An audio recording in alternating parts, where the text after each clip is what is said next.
Hi, everyone. Yes, thank you. Welcome to the NASCIC quarterly meeting, our SCI connections.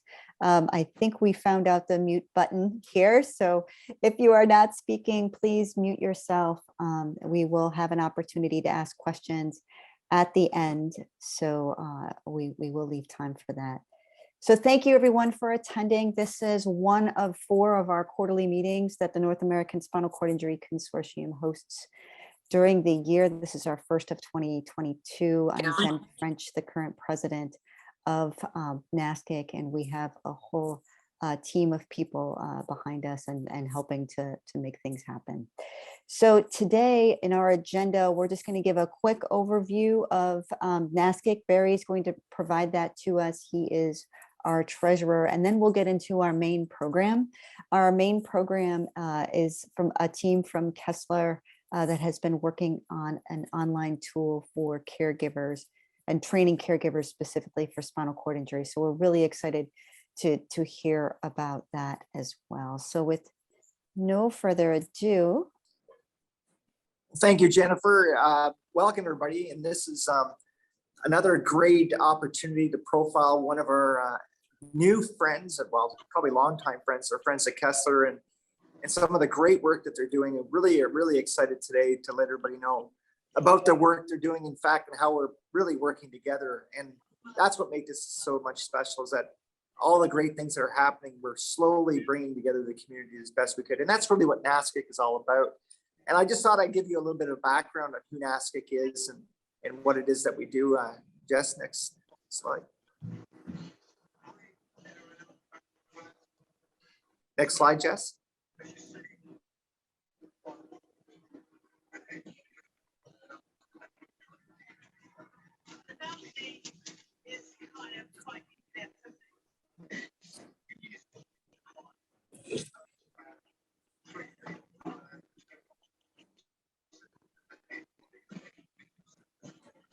Thank you. So for those of you who don't know, the North American SCI Consortium, which we call NASCIC, was really formed back in 2018. And it was really part of a grassroots initiative where we as a community felt that we weren't really together as much as the way we wanted to be, especially in the research community, and how we didn't have the opportunity to really work together and have a voice in the research consortium. So we started uniting ourselves, and that really was the initiative that started everything.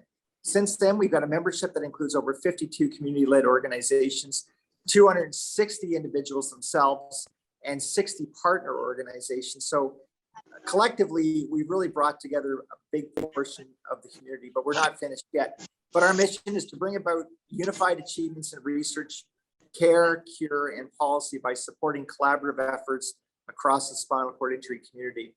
And to achieve this mission, we really want to first identify the gaps and communicate resources. But I love this next piece, is we are a conduit of collaboration between a community of people living with SCI and its many stakeholders. And today's a perfect example of how we're going to do that. Really, how we do this is we talk and we listen, and we try to communicate all the great initiatives that are happening throughout all of North America, and hopefully share that with each other and try to bring us together as one. Next slide. Can I please ask everybody to mute your computers so we can all be muted and hear it properly? Thank you. And here's an example of the organizations as principal members. These are the not-for-profit and organizations really representing individual spinal cord injury. So as you can see, this is just a sampling. We're talking about hundreds of thousands of people being represented under these banners in terms of memberships. Next slide.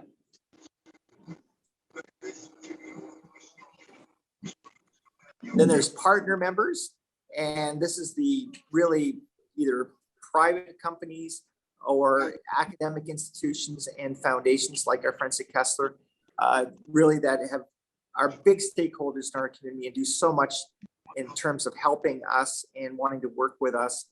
And so what better place to be is under our banner. Next slide. And I just wanted to remind everybody, if you're not a member or if you want to share this information with others, please go to our website at nascitconsortium.org and just the membership, and you can click on that. And it's really simple to fill out a membership in. So that said, let's talk about today. Next slide. It's my great pleasure to introduce Jean Zanka. Jean she's a senior research scientist for spinal cord injury at Kessler and is an associate professor at Rutgers. Dr. Zanka's research focused on secondary complications of SCI with an emphasis on empowering interventions, programs, or services that enable people with SCI and their loved ones to take the actions needed in everyday life to prevent and manage complications of SCI. Dr. Zanka is the project lead of this great program we're talking about today called Understanding Spinal Cord Injury, an online course to enhance quality of personal care assistance services for people with spinal cord injury. And just before I pass over to Jean, I wanted to say personally, as someone who has depended on attending care for 35 years now since my injury, I got to tell you, I've had a great opportunity to review this program first, and it's a fantastic, an absolute fantastic resource that they're going to present today. I really urge everybody to pay attention, but more importantly, spread the word once this piece is out and available to the public. It is an amazing resource and very well done, Jean. I just wanted to say that from what you and your team have done is just an amazing job. But it's enough about me talking about it. Then maybe it's your turn to talk about it. This is your time. And so I'd like to now introduce Jean and welcome you to our NASCIC team, and go ahead and tell us what you're doing. I'm very glad to do so, Barry. Thank you for that wonderful introduction. And I will get us set up to the beginning of our presentation here. We are so glad to be here speaking about this work. And I'm joined by several members of our team, including Dr. Trevor Dyson-Hudson and Dr. Denise Fife, with whom I work at Kessler Foundation. We have a very able and helpful research coordinator, Juan Segovia, who will be representing today as he is in his social work internship at the moment, another important activity. And also we're joined by John Morris, our colleague from Shepherd Center. And we have several members later today who I'll introduce later from our steering committee and have been supported in this work by Remark Creative, which is our production. I just wish to thank very quickly our sponsorship from the National Institute on Disability, Independent and Living and Rehabilitation Research and the Paralyzed Veterans of America. And with that, I'll invite my colleague, Trevor Dyson-Hudson, to speak about the purpose of the course we've developed. Thanks so much, Jean. I appreciate that. And thank you for the introduction. Just a little personal about myself. I have a lived experience of spinal cord injury, so I'm coming up on my 30th anniversary in April and have benefited greatly from personal care assistance over those 30 years. I kind of feel like I'm speaking to the choir when I'm talking about the importance of personal care assistance and how critical it is for people with spinal cord injury. As many of you may know, unfortunately, most personal care assistants aren't familiar with spinal cord injury. This is a whole new thing for them. So what we wanted to do was create a course to introduce PCAs to spinal cord injury in a big picture way, kind of give them an overview of the injury and the individual themselves. This would lay a foundation to learn more hands-on training from the person that they then would be working with. Next slide, Jean. So really the project was broken down into a series of objectives. So first, we wanted to identify the learning needs, what personal care assistants should know when they start working with people with spinal cord injury. And we did this through doing focus groups and interviews with key stakeholder groups. And this consisted of people with spinal cord injury and their family members who worked with personal care assistants who worked with people with spinal cord injury clinicians, and home care agencies. So we tried to get good representations across all the different groups. Through that, we created a course curriculum and a web-based material to try to implement this curriculum online. We are now in the process of pilot testing the online course with personal care assistants who are unfamiliar with spinal cord injury so that we can get their feedback and come up with a final version that is suitable for sharing with the public. And when I say the public, I mean home care agencies, people with spinal cord injury, and PCAs who may be unfamiliar with spinal cord injury. Next slide. Really, the overall vision for this is to give personal care assistants a better idea of what to expect when they first walk in that door during those first few weeks. It hopefully will help them ask good questions, get to know more about the person, improve understanding of why they're doing certain tasks. This hopefully will promote communication and mutual respect between the individuals and increase motivation. We really don't want to reinvent the wheel. There are some really great resources out there, so we don't feel like we need to redo those. It's not meant to replace hands-on training because it can be so individualized based on your situation. And we didn't want to get too technical or too specific. We didn't want to overwhelm people from the get-go. Next slide. I think this is you. Yes, it is. Hi. Good afternoon, everyone. My name is Denise Fife. I'm working with Jean and the team here at Kessler. Thanks for having us again today. What we wanted to do is also share with us, share our approach and how, in terms of developing the curriculum and the program. And really, you know, we come from a perspective of making sure that stakeholder involvement was involved at all time points throughout the development of the curriculum. So that's from, you know, the inception of the grant to, you know, the implementation of the grant and even still today. We had three ways that we actually integrated and worked with our key stakeholders. One was a steering committee. And the steering committee, you could really think about them as sort of a higher level kind of a committee that partnered with the research team.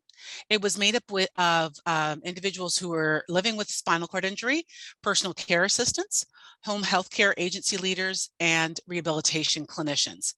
And the goal of this team was to really, again, like I said, like they're at a higher level, but they're also involved in some of, you know, working out some of the weeds and making sense of some of the information that we gathered from during our data collection. But they really helped to guide us, right? And work alongside the research team to identify the relevant key components of the course, and making sure that we could, you know, maximize the relevance and the utility of the content of the course. We tended to meet with this group once every quarter for about for at least a couple of hours. I'm sorry, saying it's at least a couple of hours. They were really involved. Next slide, please. The second way that we involved our stakeholders was via our data collection piece, and we collected data using focus groups and interviews. And the goals of these focus groups and interviews was to really understand what are some key elements that we need to teach PCAs in order to, you know, help them learn about working with a new client who might be living with a spinal cord injury. So we actually recruited 42 key stakeholders, again, people with SCI, PCAs, rehab clinicians, and an agency leader to either focus groups or to an interview. And, you know, sample questions of just an example, you know, of a question. We're really interested in learning from them, you know, what kind of things do we need to teach new PCAs to help them understand SCI and how it affects you? Or, you know, what do you know, in terms of the PCAs, we wanted to make sure our PCAs had some experience working with clients who were living with SCI. So we really wanted to, you know, we had an opportunity with them to really talk to them about what they thought were the essential things that we need to teach PCAs before they even see their first client who was living with an SCI. So those were some of the key questions that we worked through in our focus groups and our interviews. And from that, you know, we gathered our data, we transcribed it, made sense of it, and we came up with 3 major themes that we actually identified, refined, and dissect a little further to really get into the key elements of the curriculum. Next slide, please. So the third way that we engaged our key stakeholders were our work groups. So we had wonderful groups of 3 to 4 individuals, again, from the same constituencies that we've talked about, who really, helped the research team create the specific content for the course. So like I said, we had the focus groups, we had the interviews, and we came, from that data, we identified 3 different themes. We wanted to learn, we wanted to teach our PCAs, about what is SCI. The second theme, teaching them about secondary complications. The third, learning a little bit about misconceptions, non-physical effects of SCI. And this was our first go round of looking through the data. And so, and making sense of it. And so our work groups really worked hand in hand with the team to create specific content. And that specific content could have been whether it was the course material, the quizzes, discussion guides, running the full gamut of the course curriculum that we were including in the course. And they met frequently, a couple times a month, working with the research team to prepare a curriculum that we'll be sharing with you in a little bit. I'm going to turn it over now to my colleague, John Morris, or is it to continue the discussion. Hi, thanks, Denise. Thanks, everybody, for having us. It's a pleasure to be here, and I get the honor of talking about accessibility considerations. I have to begin by noting that when we were planning this presentation with Jen and Barry and Jessica, Jen asked that question about, well, what about accessibility and usability? And we're very gratified to have that question. I think sometimes we often focus on the content and the process, as Denise and Trevor talked about, sort of, what was the process of developing the course and what's in the course, but also, that process of sort of making sure that the course is accessible and usable, et cetera, is also critically important. And so thank you, Jen, for raising that question. And it gave us a, pause and to really sort of revisit the things that we had really thought about very mindfully and consciously about sort of making sure that this course is accessible. So here I'm going to very quickly talk about structure, content, technology, and evaluation. And the first component here is then the structure of the course. Right off the bat, as Denise and Trevor have mentioned, there was a mass of information to consolidate and then present in a digestible course. And so we were committed right away, and in fact, possibly just to be able to create the course itself to a logical, intuitive course structure so that we could get our heads around the content, but also to make sure that projecting forward to the end user that in fact they could also understand what the course, how it was structured, what the sequence was, et cetera. So we were committed to the logical, intuitive course structure and sequence. At the same time, we wanted to make sure that the course was modular and flexible, and that people could then sort of see that structure, and see the modules, but also sort of navigate a bit more freely throughout the course. So we did have modules and lessons, and there's a logical flow, but also, again, the learner can go back and forth and explore the course as they may. And then finally, kind of a critical point, it's kind of like breadcrumbs, as they talk about in web design, is that the course had those sorts of breadcrumbs, enumeration of modules and lessons to, again, as a cognitive aid for folks to remember where they are in still a fairly substantial amount of material. Next slide, Jean, please.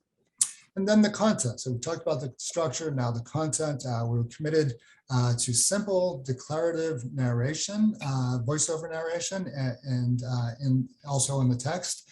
We used summary text in large readable font to highlight vocabulary and terminology in the voiceover narration. Also, we very consciously chose to have an option for the learner to choose a male or female voice to enhance engagement.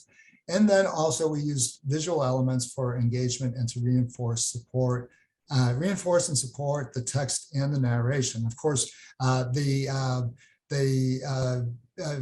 producer of the course.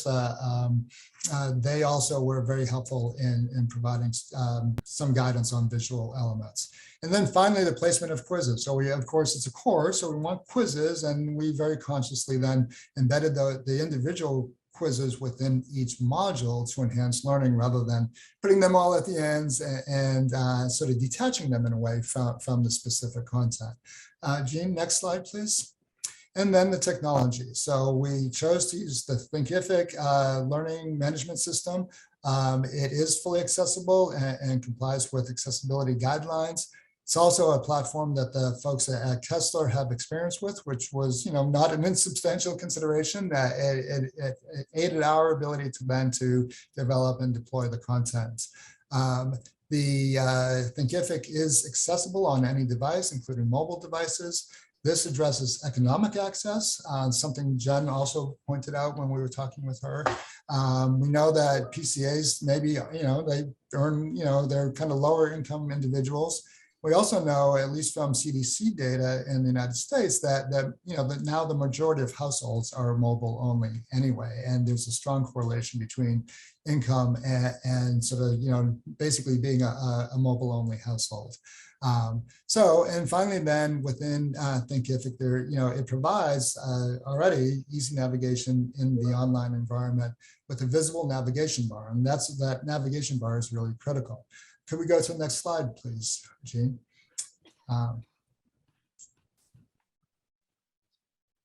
Thanks. And so here's a view of the laptop and desktop view. You'll see several elements. Jean, can you click for the animation so we can see the next highlights? So we have a navigation bar on the left. It also shows completion status. If you see right, I guess Jean's got the mouse, but the 0/56 shows you how far you are in taking the course. It shows you then the different modules, the chapter modules right there, module number 1, you make a difference, and then the lessons, of course. So within this module 1 titled You Make a Difference, we're looking at the intro slide for welcome to the course. And you'll notice also above the screen view, it also repeats that welcome to the course. So there's a dual reminder about where you are in the course. And then, of course, you can see the rest of the structure on the left as well, the various modules. Could you go to the next slide, Jean? And then, the content window. So where's the arrows for the content window? That's where it also repeats that, the indication of where you are in the course.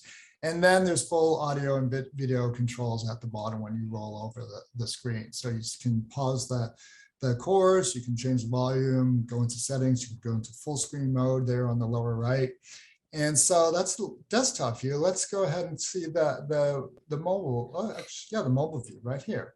So this is that same content, but formatted for mobile devices. And these are two views, one on the left-hand side showing you the navigation, and you can then push that navigation aside so that you get the full screen mode here. And again, you'll see actually, if you could go to the next slide, Jean, we'll see that there's some highlighted aspects here. Sure, the controls for viewing and then hiding the navigation bar. There's also, you see the titles of the course, you see the enumeration of the module you're in, that 1.06. So we're in module 1 and 6th lesson within the course. And then, of course, you'll see in the middle of that screen, that video is in fact that sort of large text that sort of highlights the voiceover narration. Could you go to the next slide, please, Jane? And then finally, evaluation. So we've talked about structure, content, technology, and now evaluation. So as part of a full sort of user-centered design approach, then we want to certainly include the stakeholders and learners in the development process. But we also then want to sort of, not just stop there, but we want to evaluate how well we did and engage those same stakeholders and users after we've completed the prototype, the first sort of version of the course. So we did prototype testing target users of the full course, and we did then a detailed evaluation of the user testing, including the quiz items by the full team to ensure intelligibility and effectiveness. And with that, I think I will pass it on. Is it Jane? Are you next in the content overview? I am indeed, yes. Thank you so much. So what I'll do for the next couple minutes is just give you a very high level view of what's in the course.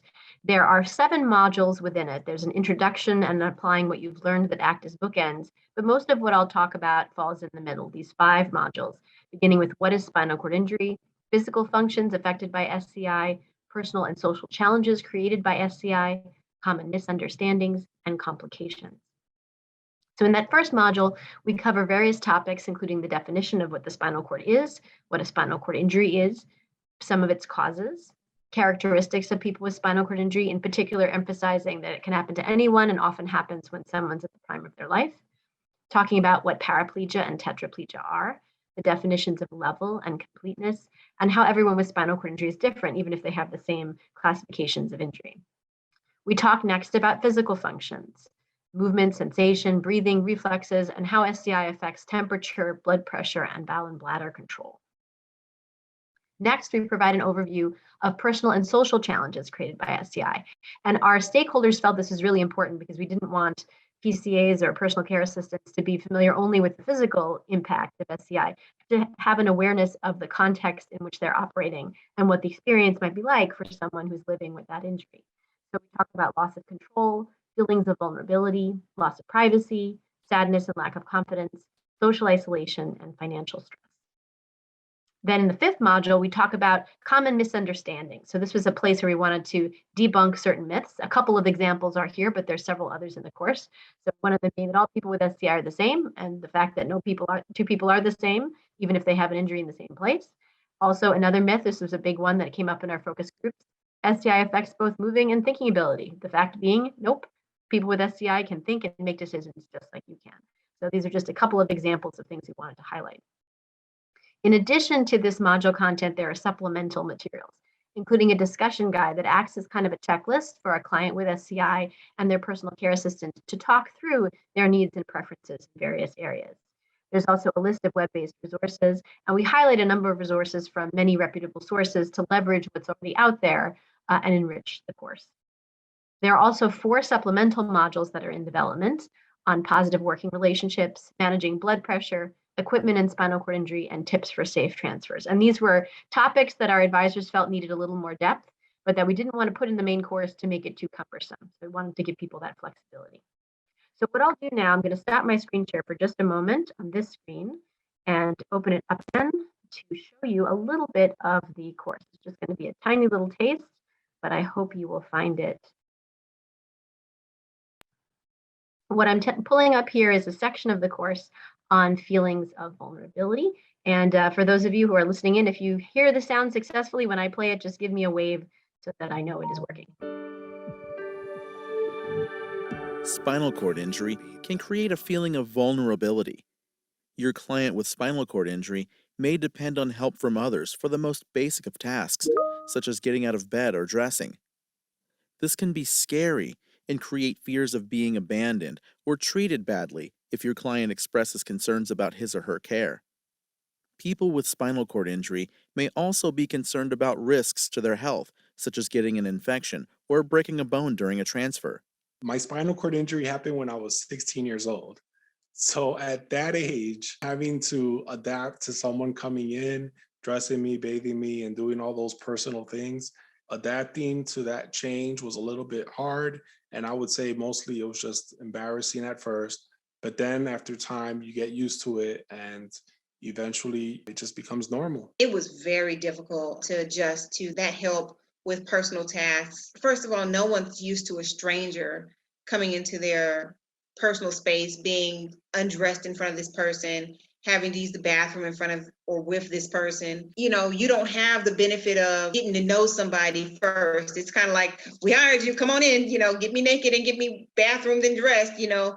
By the way, how was your day? You know, tell me about yourself. You know, it's this really quick comfort that has to happen because you have no choice.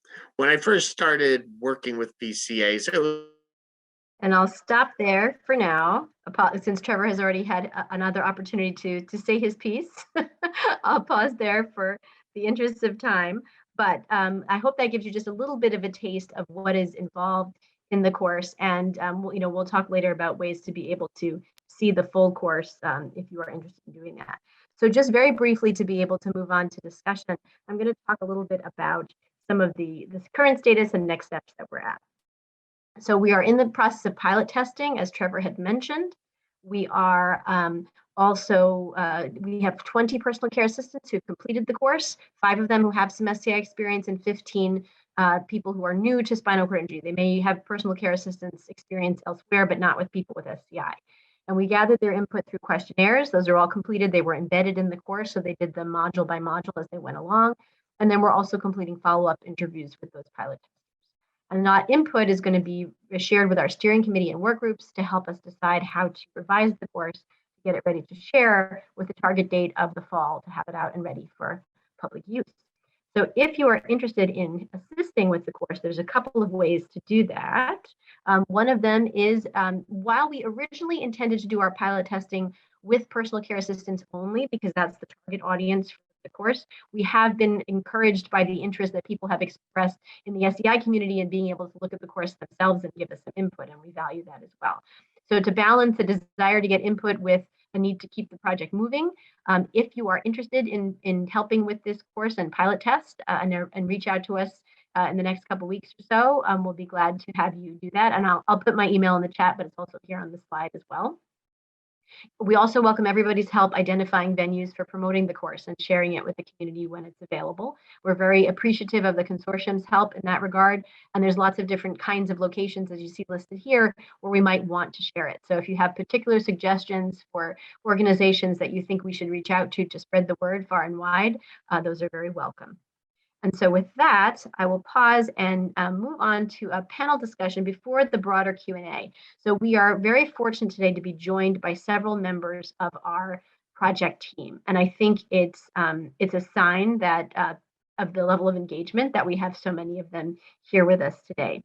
So joining us are Rosalie Hannigan and April Ross. You saw April in that clip. Sorry to make you watch yourself, April. Thank you for bearing with that, but you spoke beautifully. They have lived experience with spinal cord injury that they have lent to the course. We're grateful for that. We're also joined by Gloria Uribe, and Marcia Pauley is unable to join as intended, so we will send her good thoughts, but she's also involved in creating this course.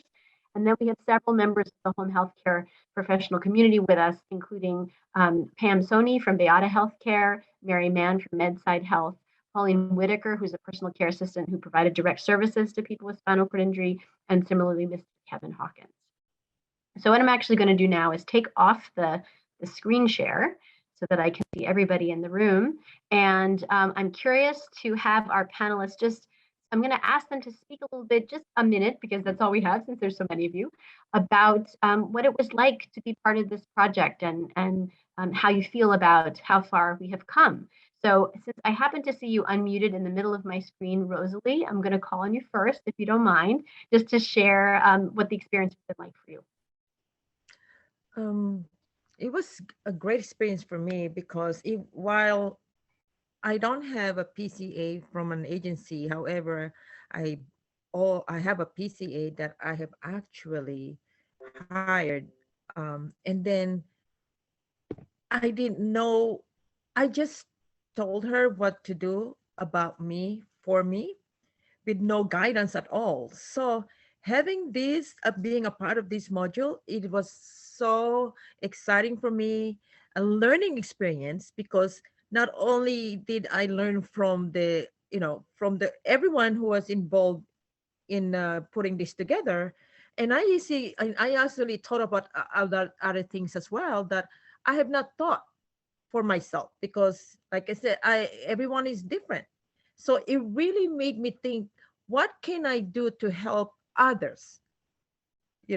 Other people that will be needing more than I did or more than I do. So it was really great. It was so satisfying for me and liberating to be able to share what I have experienced, what I think about can be done, and what better things can we do moving forward. So, and I'm hoping that a lot of PCA will be able to really learn from this, because spinal cord injury is a different injury. It's so different from all other that I have encountered. I don't even know anything about it until I have it. So thank you so much. It was a great opportunity to be a part of this.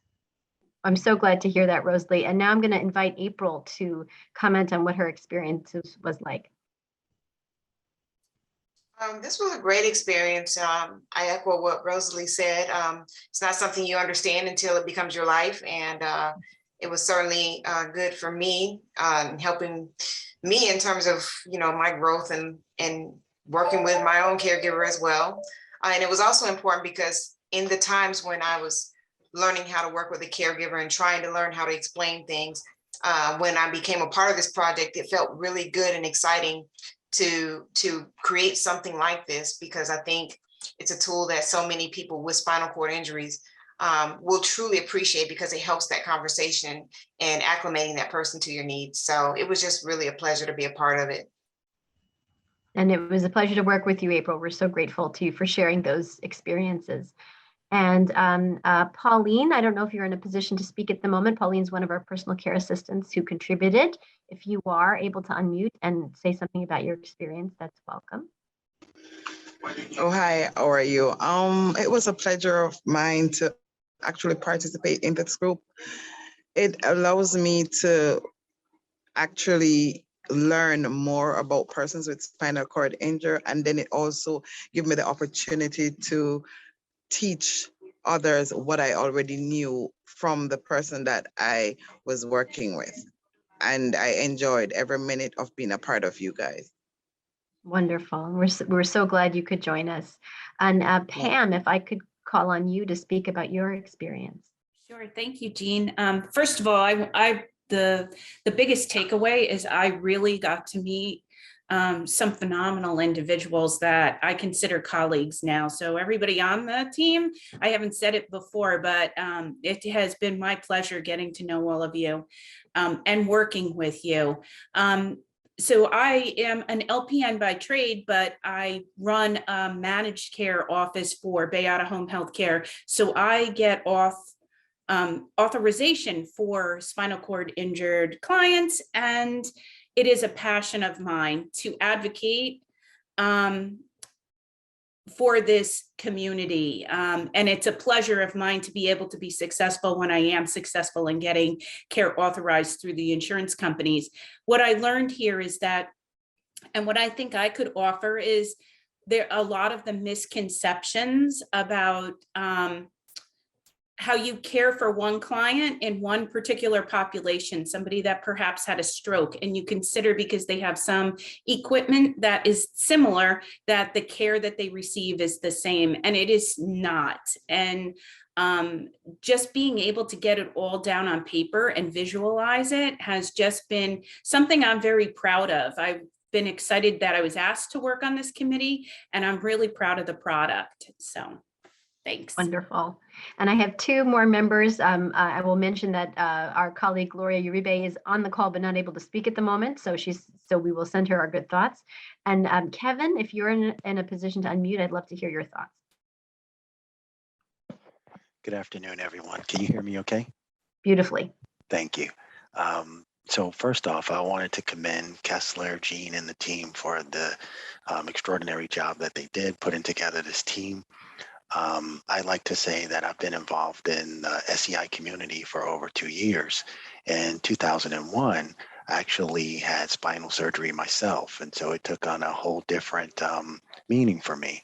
I had to have my C3 and C4 replaced, basically with fiberglass, but it's a big name that they use, but it was fiberglass nonetheless. The program that I think that we're doing here is very important. This is something that will live on after all of us are gone, and it will leave a legacy and help for individuals that need it. And thank you for allowing me to be a part of this team. And that's all I'd like to commit today. Thank you, Kevin. And we're grateful to you and many others who were interviewed and are part of the course itself. And we're grateful for that. And last but not least, unless I'm missing someone, and if I am, please give me a yell. Mary Mann. Mary, if you're able to say something, please jump in. Hello. Hi. Can you guys hear me okay? You're very soft, so I don't know if you can get closer to your mic. I'll try to say it louder. But I really do appreciate the invitation to be on the team. I've told 100 people how much I've enjoyed working under Jean's direction. She's been phenomenal organizing everything and very professional to work with everybody. As Pam said, truly colleagues on this team. And for my personal position, have found what I've learned. I've been in healthcare for over 20 years, but what I've learned over the last couple of years working in this program, it's going to help out significantly as we help to develop our staff. There's a reason why they call it staff development, because training doesn't stay still. It's a continual process. And I'm very excited about our caregivers. I think that a couple of our caregivers are part of the pilot program. And I'm Yes. really excited about that. And we are super excited about sharing it with all of our 250 caregivers. And just to give them that additional development and training and, to help them become better caregivers, regardless who their client population is. Thank you so much, Mary and all. So with that, I'll pause and yield the floor back to our colleagues at the consortium. I know there have been a number of questions in the chat. If you'd like me to look at those and tackle those, I can, but I defer to your preference.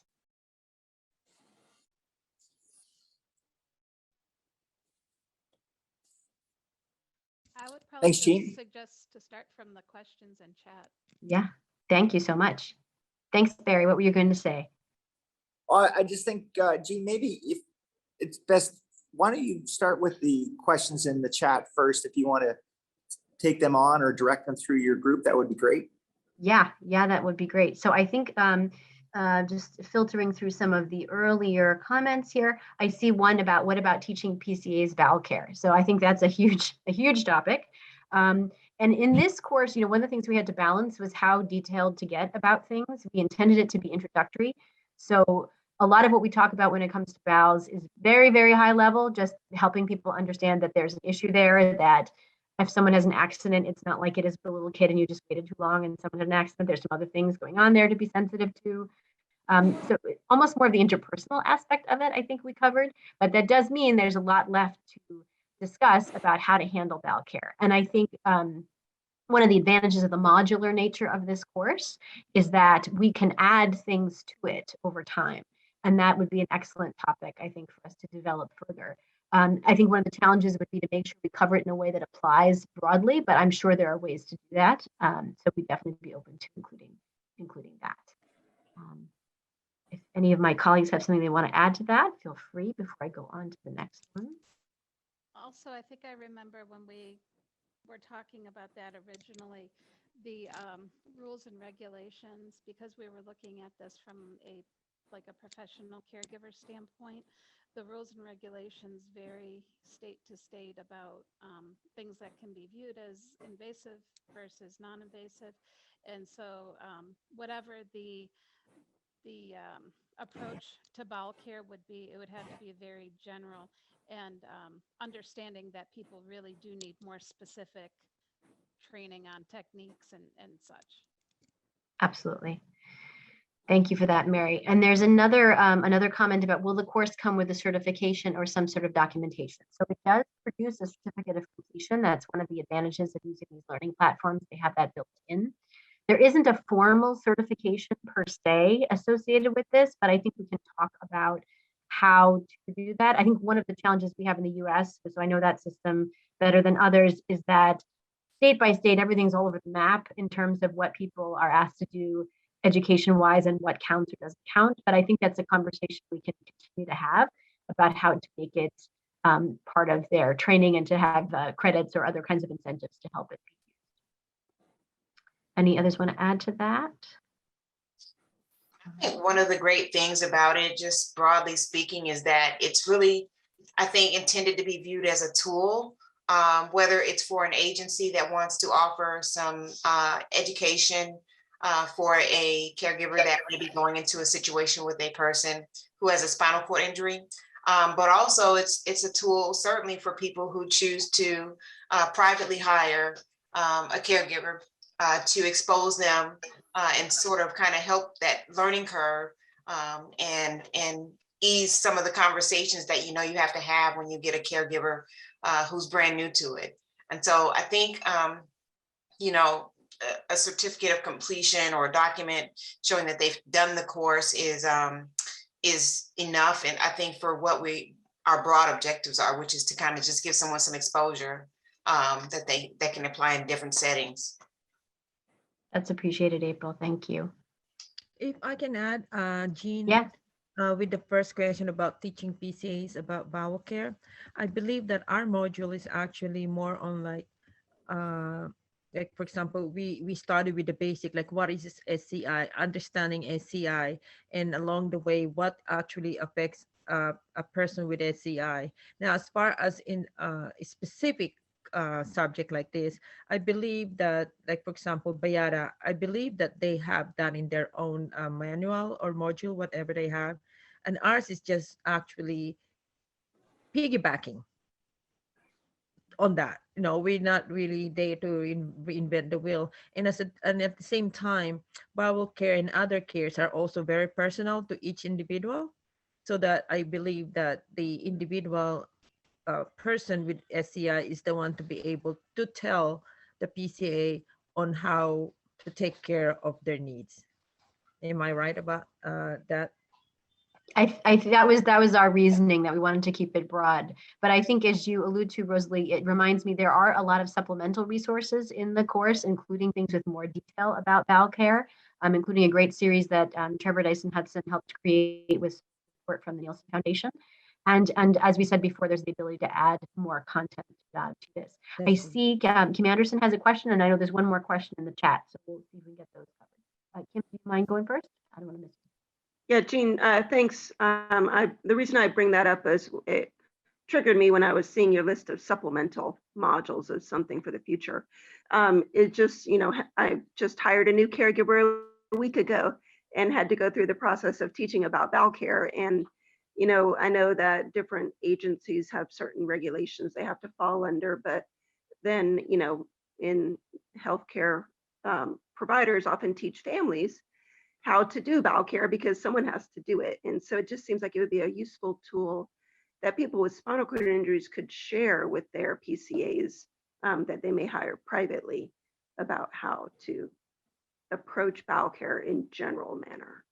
Yeah, absolutely. Thank you for raising that point. And I see a comment offered, do we have plans to offer this in other languages? I think that is a place we'd like to go. One of the features of Thinkific is that it offers closed captioning in it. So one initial step that could be done would be to translate into Spanish language closed captioning. And I think, we would be very interested in doing additional translations down the line, because we do know that there are a high proportion of individuals who provide personal care assistance for whom English is not their first language, and they may feel more comfortable in other languages.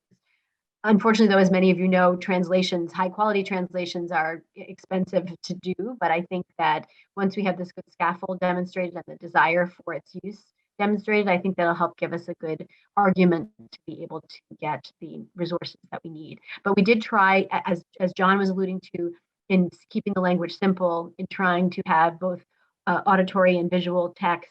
We also have a full transcript of the course that'll be uploaded with the final course. If someone wants to read, that'll help them. So there's a few different tools we can do, even within English, to help with understanding. But closed captioning, translation, and other tools are things that we can explore in the future. Absolutely. No, Jean, can I say one thing? Yes, please. So, working, and I'm sure Mary feels the same way. So working for an agency, the aides that work for us are, already go through a training certification with hands-on for equipment, how to provide the care and do the tasks, and signed off to get their home health aide certification. This is the intent for the community or the private hire caregivers.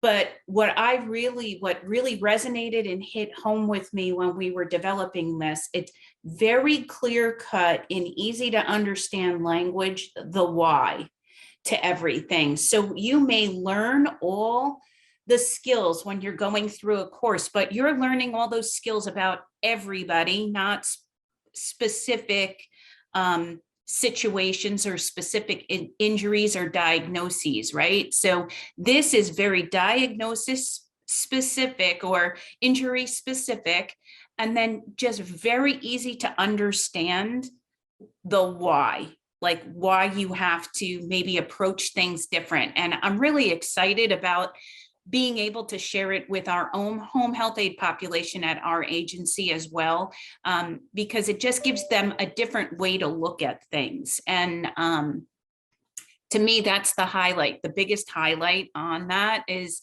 anyone could take this course and come out with a really different viewpoint on it at the end. And I really, and an understanding. It made me think a little extra myself. So congratulations, Jean, because it's really great product. Thank you so much. So I will pause there. And Trevor, I see you have something to add. Please go ahead. Yeah, and I would just want to add to Pam's comment. I think one of the things that's unique about people with spinal cord injury is that we want to self-direct a lot of our own care. Whereas, PCAs coming in other situations, they're doing things, they're taking over things. And it's, so people with spinal cord injury, it's unique. You're having somebody function as your hands. So there's more oversight. And for somebody who's not used to that, it could be like, why are you watching me so much? Why are you I'm not trying to boss you around. I'm trying to guide you because I'm taking part in this too. So. Thanks, Trevor. Well, Jean and company, that was a fantastic presentation. I just wanted to maybe add my thoughts on this as well. What's exciting about what you're doing is that you are so open to hearing from the community and getting the input, and still are getting the input on how to really shape this whole program and to really have the impact that you want it to. Also, what you said there earlier too, and referring to, it's not the all and end all, that there is supplemental resources that are out there. And as we know, as we're talking right now, somebody somewhere is working on a portion of what we're doing and probably building a great piece that we can somehow incorporate it. And that's really part of the reason why we're here today. And I wanted to tell the community listening that when Jean and the team came to us and we started talking about it, we had a chance to review, I jumped all over it because, as you may know, we are working on a program on SCI, our resource advocacy course, which is similar in the point that we're dealing with modules. We too offer a certificate of completion. It's going to be built by the community for the community, but really the community is all of us as stakeholders. And the first thing I said to Jean was, what can we use from your document? And the good part is that we have a great relationship, that what's mine is yours is mine, as long as we all say that. Like, there's nothing proprietary here, in that this is all about not reinventing the wheel and trying to share as much as we can in a organized fashion to our community. But I just wanted to say, knowing what you're going through to build what you're doing, I'm living that with what we're doing. It's a lot of work. It's easy just to whip off something and move on to the next thing. But what you're doing is really getting the impact, listening to the people and the contributions of all the stakeholders involved. And I think that's fantastic. It's a heck of a document. I think for those that want to review it now, you got to go and check it out. If not, when it comes out and goes public, by all means, share it with the world. It really, really does make a difference. And I just want to thank you for coming to us and wanting to share that with us today here at NASCA. Now, are there any other questions out there in the community? Jess, are you seeing anything? I don't see any yet. I haven't, but if anyone does want to, they can either put it in the chat or you can turn your mic on and ask a question. And you saw Jean put her email in the chat. So anybody has any questions offline, feel free to send them her way. I know you guys are always open to hearing some great gems and ideas that could change things in a positive way. You got a hell of a team there, Jean. Great folks. Great work. Yeah, I'm honored, and this really is the product of a lot of people's contributions. That was our hope, to have those shine through. I see Jen has her hand up. Yeah, thanks all for having this. I think, Jean, thanks for putting your email in the chat. I think you mentioned earlier, if people are interested in volunteering to review the course, they can get in touch with you. And I think some people would be quite interested in reviewing the course as it is now. I also had a question of, what are you thinking from a timeline standpoint of when it might be available for the broader community, and what the costs might be for someone to take the course? Sure. So I'll do the easier of the two, which is the second question. So it will be a free resource. It was created with federal funds and with the gracious additional support from the Paralyzed Veterans of America. The infrastructure for running the course is very low cost. It's a subscription that our organization already has and just keeps running. So our intention is to make it freely available. We did have some discussion about whether we wanted to have any kind of fee structure for agencies, and ultimately we decided we just want this to be used, and that's the let there be no barriers to entry. So it will be free. In terms of timing, the goal is the fall, and we really need to do that because the grant ends at the end of this summer. So at this point, like I said, all the pilot testing data from our personal care assistants is in, and we're working through that. And then it will be a matter of editing and making changes. Most of the feedback we've gotten this far has been very positive. So it's not as though we're expecting to do a major reworking. So it would be available, we anticipate, in September for broader use, and we'll absolutely keep you all updated about its status. Great, thank you. I also wanted to echo a comment that was in the chat by Dr. Patricia Morton about making this available to new injuries, and even the families that might be bringing home a new injury, or having a new injury within their home, I should say. So that would be helpful as well, as we know some of our first caregivers are usually family members or someone in a close support system. So great suggestion, Dr. Morton. I appreciate Absolutely. that. So this is an example of taking research and moving it into translation, into practical tools that people can use. Tell me your thought process of, within the last minute that we have, of creating a tool like this, and where do you see it going forward? Well, I've been very glad to have the opportunity to use qualitative research techniques of various kinds to have a systematic way of looking at people's perspectives and pulling those into this course. I think many in our team are really interested in creating something that helps where the rubber meets the road. And this is one of those areas that I think is very much understudied. We know more about the challenges that family caregivers face. That's fairly well documented in the literature, but there's really very little about experiences with hired personal care assistants, despite how important that is. So we wanted to shed some light, pay some attention to this area, and hopefully create something that, while it only scratches the surface, can make a contribution to improving the experience of getting that really important assistance. Excellent, thank you. And you did a great example for all the panelists here, people with lived experience being involved in the research process. So it's a great example of what we're trying to achieve with coupling those with lived experience along with the research process. So thank you, Jean, and the rest of the team at Kessler and Shepherd for creating this course and for taking the time today to present to us. Again, look in the chat for Jean's email if you're interested in volunteering for review. And we thank everybody for attending today.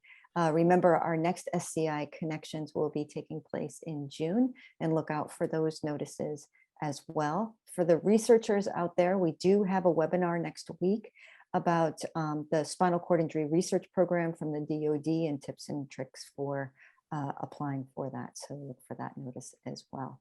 Thank you all for attending, and we appreciate all the panelists and our presenters.